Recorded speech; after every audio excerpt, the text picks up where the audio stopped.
Hello and welcome back to another video. In this problem, we're told that the average annual energy cost for a certain home is $4,334.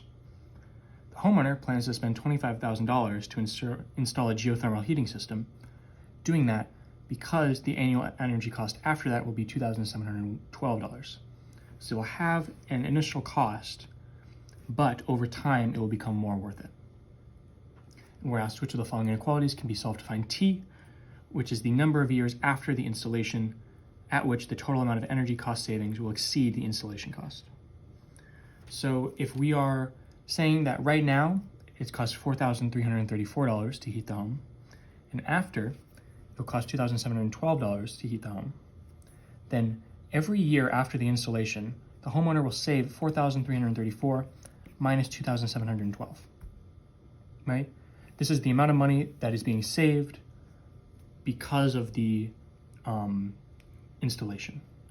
Were he not to install this, then this amount would be lost, right? So this is the amount he's saving every year.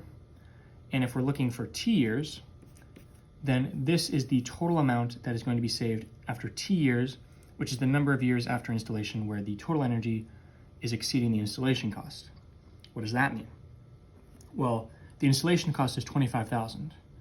So to find T, then this, which is the total energy cost, has to exceed $25,000, right? For this to be worth it, you have to be saving more than $25,000, and that's going to happen after T years, so this has to be greater than $25,000. So $25,000 is greater than $4,334 minus $2,712 times T. This means your final answer is going to be B. The installation cost is less than the yearly savings times the number of years. As always, thank you for liking and subscribing, and I'll see you in the next video.